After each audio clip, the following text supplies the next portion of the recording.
Okay, so Amy, you started the recording? Okay, cool. I just heard goddess for a second. Can someone else talk to me and let me see if I just whatever? Yeah, you're recorded, you're active. Okay, great. Oh, well, I can hear. Can you hear me? Yes, I can hear. Okay, good. Woo! Okay.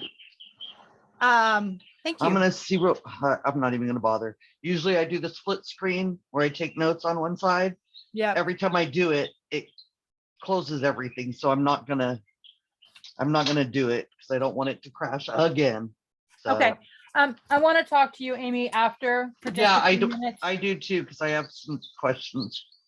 Okay, I was gonna see if there was some stuff. So today we are gonna talk a little bit. So last week we talked about hexagonal crystal systems.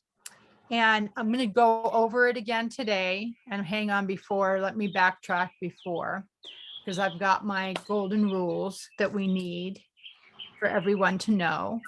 The first is, remember that crystals are like perfume. People can say one thing about them, but then when you hold them or touch them, they have a very different feel. Always remember that. So that and also most books contradict each other. The information that I give you is me going through 5 or 6 different books and trying to find the trends that I find. And today we're going to actually talk about 2 different crystals, which I don't usually do. Usually we talk about one, but there's a reason for it. So what I wanted to, so that's first is that everybody feels a little bit different. Always go with your instinct. If you pick up a stone and everybody says, oh, like citrine is known for being energetic and to being optimistic, and you pick it up and it feels protective, then that's what it works for you. So trust yourself in the first place. That's the most important thing. That's the first. The second thing is, remember, not all crystals like water, and not all crystals like salt. So I don't use water or salt unless I'm in a pinch and I absolutely know that a crystal, quartz crystals can usually, except for citrine, can usually handle water. A sunlight is fine for a couple of hours. Certain stones get temperamental with sunlight. Moonlight always works. Smoke works really well as well. And sound. I use a Tibetan singing bowl and I put my crystals in it and then I tap it until it rings through. And then breath work, which I'm a fire with lots of earth signs. So the breath work I struggle with it. I feel like I'm hyperventilating, but people do find it to be very effective. And that's so much more of that is the intention of your intention setting towards cleaning a certain stone. So if you hold a certain stone and in your mind, you're saying, I'm going to clean this stone and make it clean for the work that it needs to do. I'm grateful for it. And then you can blow with your intentions on it. And it should, if breath work and wind and air really works well for you, then I'm sure it'll work brilliantly. I just feel like I'm hyperventilating. Me too.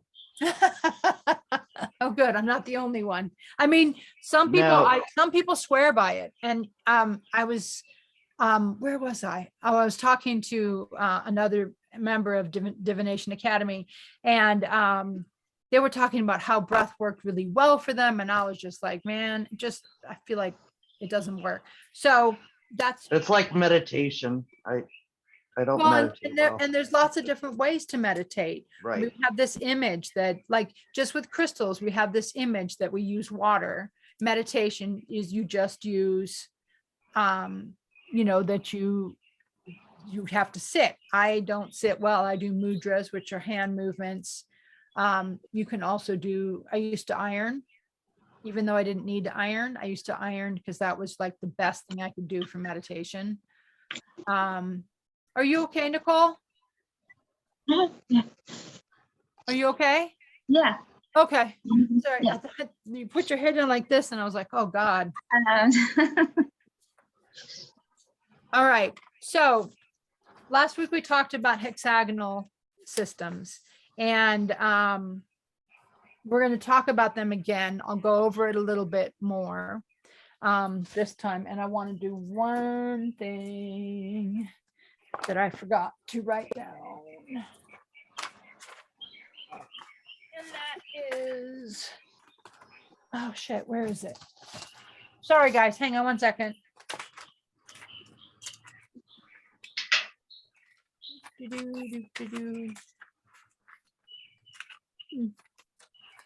Well,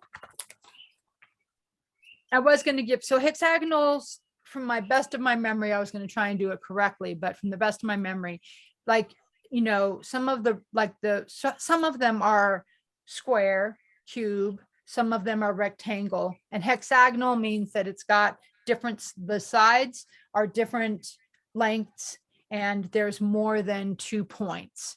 So on most crystals, there's 1 point attaching, and on hexagonals, there's more than 2 points. So there's some really great demonstrations on, if you Google crystal lattice structure, then there's some really great pictures that you can look at. So last week, we talked about it, that hexagonal are energy bringers. They amplify things.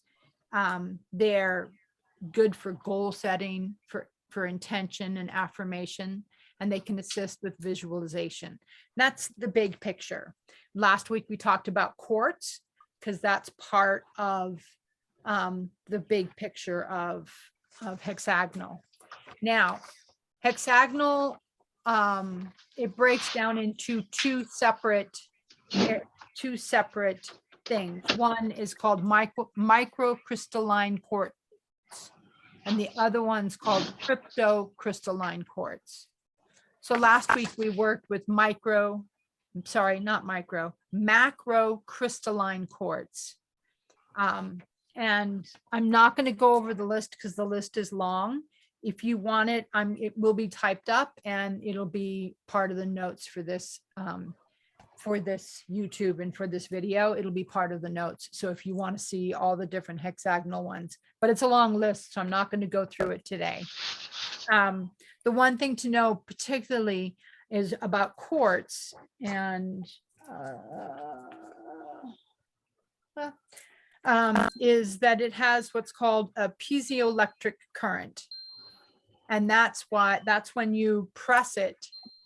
Well, for me, I have an Apple Watch, and many times if I press on a crystal, it changes the screen on my Apple Watch, because it has an electrical pulse that goes through it.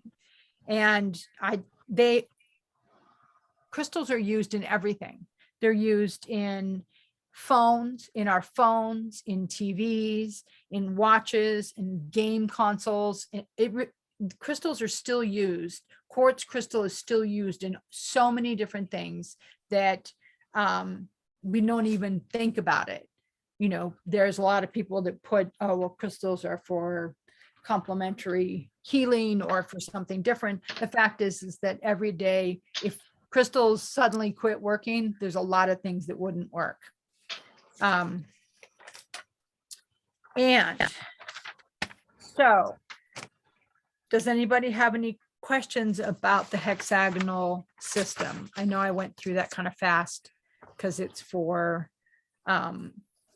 because we worked on it last week, so I wasn't too worried. But I know there's a bunch of people on. Does anybody have any questions? And I don't. Thank you. Thank you for responding, Amy. It always helps. And so we're going to look at cryptocrystalline quartz. And they're also they're triagonal, they're hexagonal, and then their subcategories triagonal. But we're going to look at two different ones for a very specific reason, because I just think it's really cool.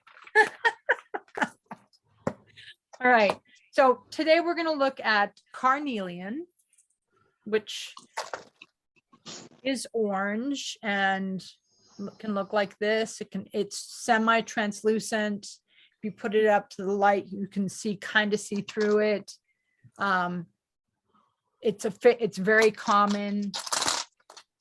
And anytime you get any kind of group crystals for Reiki, it's always got carnelian in it. So carnelian is one of the stones that we're going to work with. And then the other one is cryoprase. And it looks like this. There. Looks like that. Sort of giving you both sort of thing. It is not transparent. It is much more thicker. And then, just for the record, this is also cryoprase. This is called lemon cryoprase, but most of the times it can come quite dark or it can come lighter. So it's interesting, but it's very different than carnelian. Now, when it comes to this, we're still dealing with the chemical part of things. With carnelian, it has, where is it? Cryoprase has nickel in it, and that's why it's green. Whereas, let me just make sure I'm getting the chemical things right.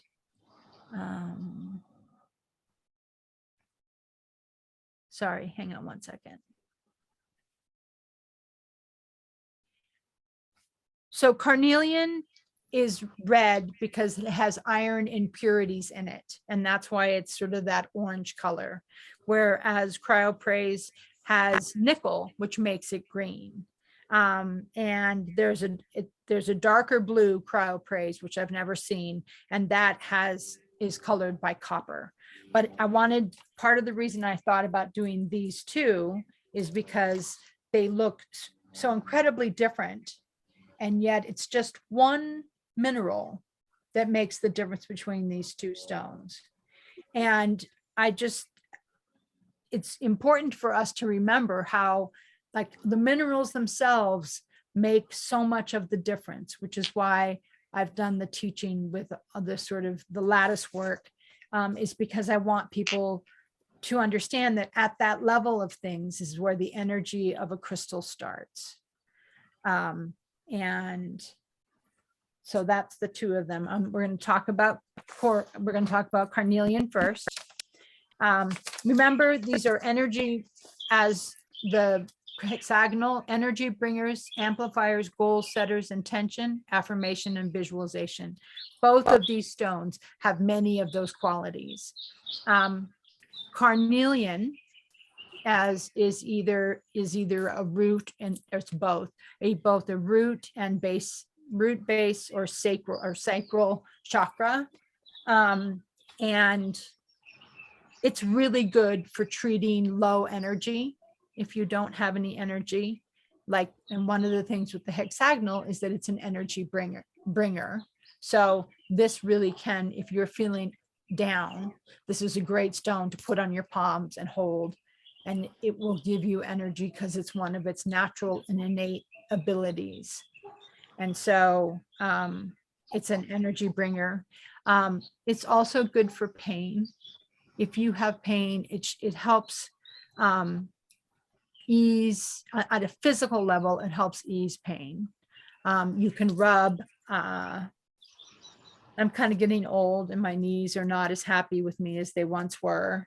And if I rub carnelian on it, it tends to ease it a little bit. So I definitely need to get that stone. I need one like this big. Well, and it's very common, so it's not an expensive stone. The cryoprase is a little bit more expensive, but this is it's super common. And you can get them. You can get the palm size, the big ones. You can get them at a reasonable price. So yeah, hang on, I just got distracted. Yeah, so that's cryo phrase. It has, it helps strengthen, specifically strengthen the immune system. And it brings enthusiasm, optimism, like it's a very charismatic stone. If you are going to be doing something that where you need to be around a lot of people and you need to have a lot of energy sort of generating from you, then this would be a really good stone to have. At a deeper and more sort of, oh, so this, the spelling of carnelian is CARNELIAN.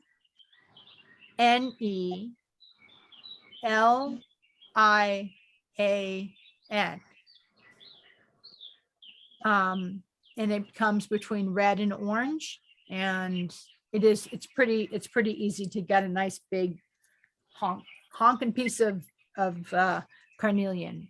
One of the things that comes with this is that it is a really good at helping you work through difficult things and giving you the best avenue forward. It's known to help with PTSD and also for trauma or for abuse. So if you're looking for a way to move forward and to get the energy, not so much, there's certain stones that are going to be a lot better for doing the work internally. Those are going to be the purple or clear stones. A lot of times can really help, but this is going to be, you know that it's there, you sort of dealt with it, but it still causes some issues. And this is going to be the stone that can help you move forward. It can give you that energy to be able to move forward.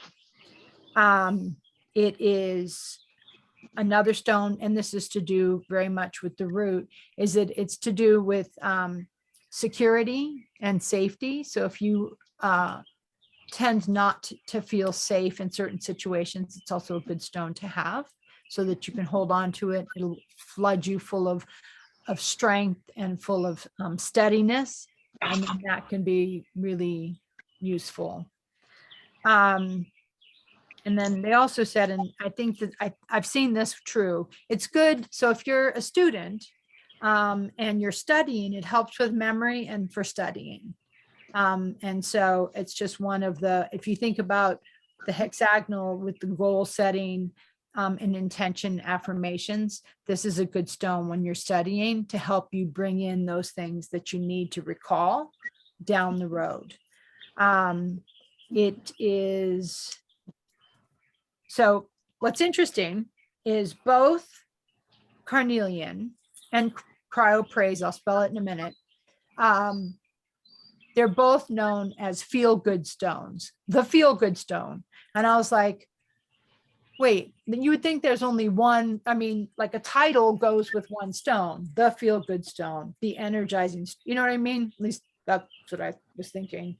But then in the research that I was doing, a bunch of places said they both have sort of that aspect of that feel good, like a feel good stone. So this is cryophase, uplifting, energizing.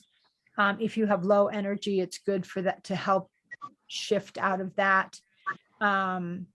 Good to move you from pain, and it strengthens immune. Does anybody have any questions about carnelian? No, ma'am. Okay, then I'm going to move to cryopraise, and cryopraise is spelled CHRYSOPRASE.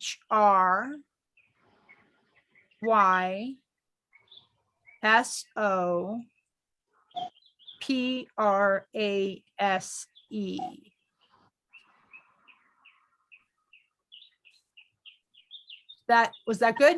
People good with that spelling? Okay, so here's a feel-good stone. This stone. Okay, so carnelian is a root and sacral stone. Cryopraise is a heart stone. So it's going to be a bit different in terms of having that aspect that facilitates love, that very much like many of the stones to do with the heart are about balance and finding balance in one's life. And this is absolutely one of those stones. It is really good about the sort of, if you want to say, the yin yang, both both a positive and a negative, or masculine and feminine, finding that balance in between. This is a really great stone. It's really good from, it's a stone, if you struggle with mental health, with depression or anxiety, this is a good stone that can help. Please understand that I believe that crystals are complementary and not alternative. Please do not stop taking your medication, because this is a stone that helps with mental health. So please don't do that, but use this to help balance. So it can help on top of medication. It can help with some of those mental health issues that we face in life. I have anxiety, and so it is a stone that I knew about and that I use. I use the lemon one more often because it's smaller, and I can put it in my pocket. So when I get anxious in public around crowds, then I can rub it and get the feeling from it. So I know that this works. It's also known to break the mental fog. So, you know, when we get in the state of like, just things not working, you just can't think. Now, I'm going to say that Mercury retrograde for the last 5 weeks has absolutely sucked. And I'm not sure that this stone would have helped. However, oh God. However, it helps with the mental fog. If you get overwhelmed, or if you're super tired and you still need to keep going, because it is because of the structure, because it's part of the hexagonal, it's going to have an energizing aspect to it, but it'll help with mental fog. It'll help sort of break through with mental fog. And so, and it's good for mental health. And it's good. It's a good healing stone. Obviously, everybody knows that I believe quartz crystal is the master healer, and that's one to go to at any time if you don't know. But this is a good healing stone, especially if you have some heart issues. It can help keep things more balanced. And if you think about having it balanced, many times when people have heart issues, there's a lack of balance, high blood pressure, low blood pressure, those kinds of things that are in our body. They this is a really good stone to try and find that balance. Again, do not take your medication. That would be really bad. And I think that crystals work really well to strengthen and help. And then as you start to get things better and under control, then you can talk with your doctor, but please do not stop just because a crystal seems to be helping a little bit. I think I should probably put that under the rules when I first start.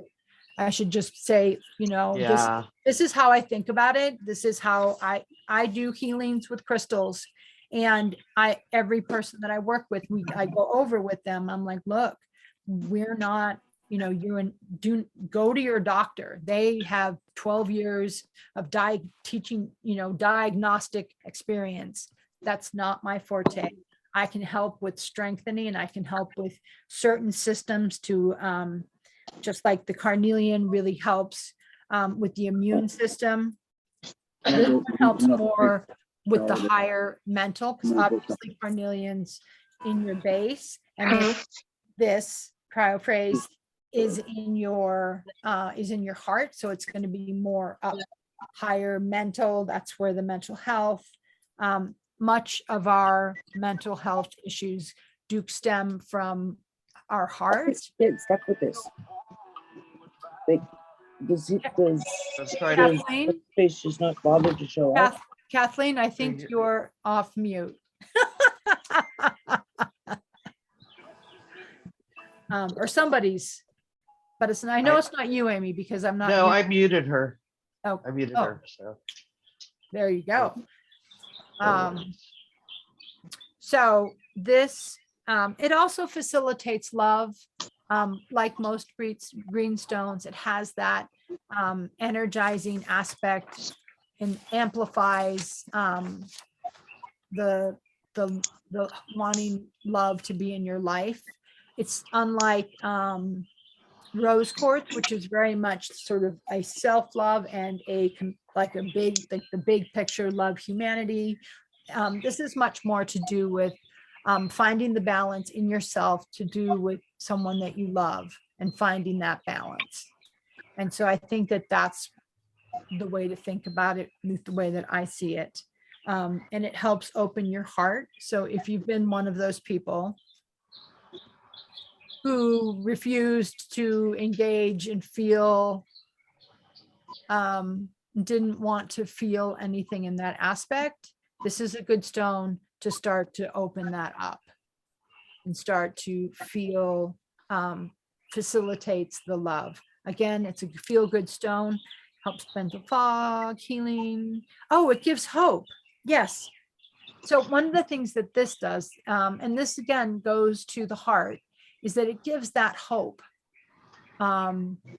It's not necessarily a grief stone like Apache Tears or Howlite, but it is a stone that will give you hope if you've had a hard time, if you're coming out, sort of like you've had a depression and you're starting to come out and you're starting to move forward. It's not dragging you down. This is a great stone because it picks you up and will bring you up.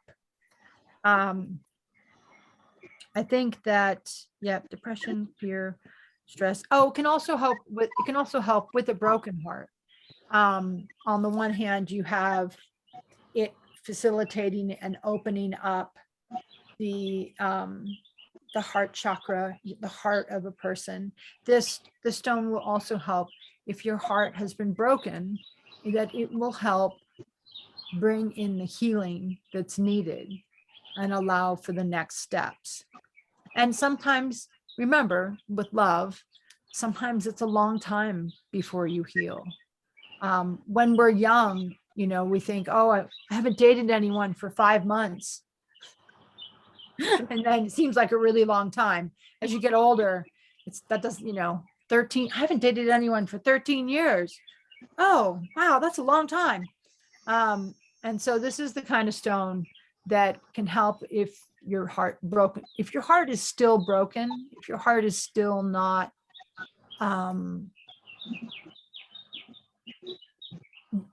it's still sensitive. This is a good stone to start to open up. Doesn't mean it's someone's going to pop up in your life because you have the stone. It's more to do with just being open to an option for love. And remember, love can be friendship. You can be lonely because you don't have friends, or you don't have the kind of friends that you need. You don't have your tribe or your kin. And so this is a good stone for that as well, not just intimate relationships, but also relationships that are close to us. Again, the rose quartz. Oh, I got to show everybody. I got the coolest ring. It's rose quartz. Oh, that's pretty. Yeah, I just got it. I was like, oh my God, I love it. So that's for loving everybody. This is for loving those close to you. I would think that this would also be good if there's been, like, you need to get over and you need to get back to the love that you have with family members. This could also be very helpful. Now the lemon, this one's the lemon one, same stone. It's going to have more of the feel good self-worth aspects to it, because it's going to be closer to the sacral, to the solar plexus, because it's yellow. So it goes down a little bit as opposed to going up. Stones that are green and blue are more to do with the heart and the throat. green stones that are more sort of like green to yellow are going to be more from the heart, down to up, or up to, down to the solar plexus. Solar plexus is to do with self-worth, is to do with how we feel about ourselves. And this stone can be very helpful as you open up towards your self-worth and that sort of love that comes from being consistent with who you are. So, does anybody have any questions? I do. Why do I feel like you're talking to me?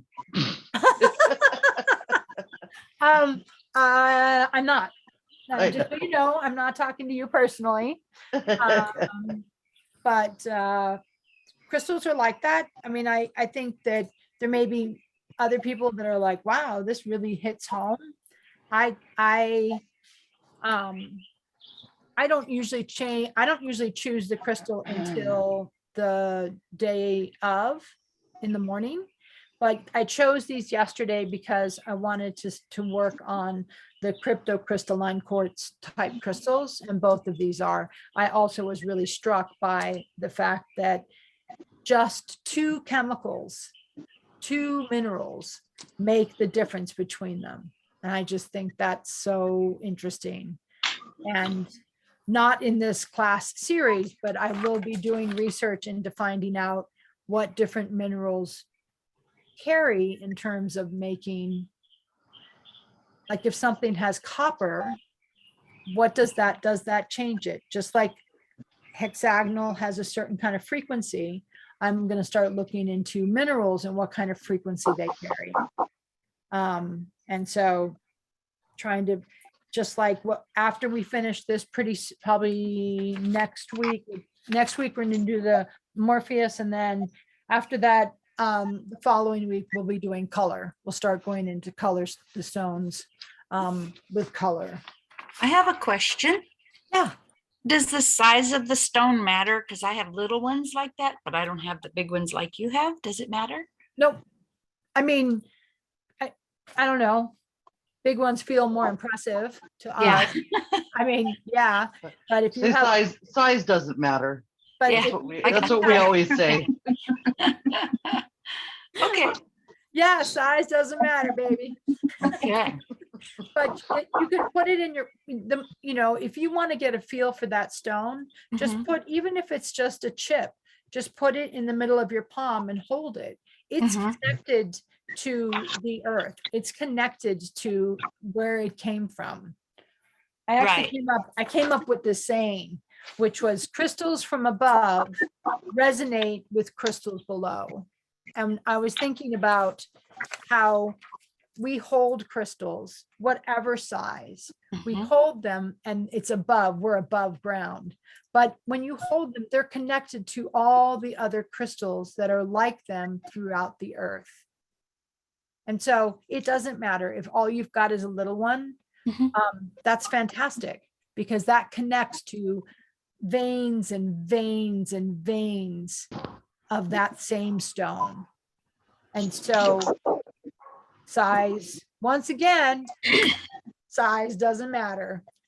Well, it fits in my pocket better. And absolutely, that's why I have a smaller one that I use. I was just showing the bigger one Sure. because it shows up better Right. in that, just like I said, I just threw it on the ground. Sorry. I use the small lemon one because it fits in my pocket. Mhm. And one more question. Whether it's wrapped, I have a friend who wraps the stones for me. She wraps them in copper. Does it matter if any of the stones are wrapped in copper? Does it take away or mix with them wrong, or should I be aware of that? So there's going to be a frequency. So there's a frequency that comes with metals, just like there's frequencies that come with crystals. Right. So silver and gold and copper all have their own feel and vibe and sort of their own radiation from the earth. Mhm. So as long as it feels right, then I wouldn't see any problem. I have a few copper wrapped. I have a malachite, and I have a few copper wrapped, and they're fine. Sometimes I almost prefer the ones that are on the thread, because then there's no change in the Mhm. stone. But if it's wrapped in copper, so much of it's intention. So if you look at it, you've cleaned it and it's wrapped in copper, and you say, okay, I need this for strength today, then you hold it and then you wear it and it's there, and it'll give you the strength that you need. All right, I have a chat here. Hang on. What would you recommend for completing creative projects? Courage to publish. What would I recommend? So I think that citrine is a good stone for that. And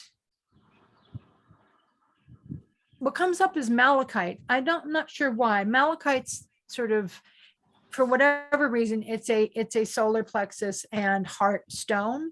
And so the stones that are connected to your solar plexus, which is going to give you that courage and that self-worth, comes from there. So any of the stones that are yellow will help.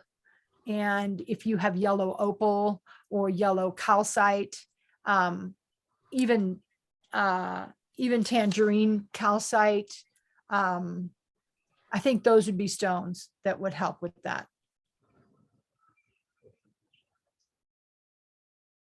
So any other questions? No, ma'am. Okay, cool. So next week, we will be going over the last of the lattice work. There are actually stones that are not part of the lattice structure. Things like amber is one stone, petrified wood, obsidian. These are stones, abalone. These are stones that we use in healing. We call them crystals, but they're not technically crystals. So we'll be going over that. And I don't know what stone, because I'll figure it out in the morning, but that's what we'll be looking at, is those stones. And then I'll go back to my saying, crystals from above resonate with crystals below. So whatever size you've got works. YouTube channel. And you can, if you want to turn off the recording, that's fine. I think we're done for today. Thank you all for coming. I'm really appreciative of your time. Thank you. Thank you. Thank you so much. Absolutely.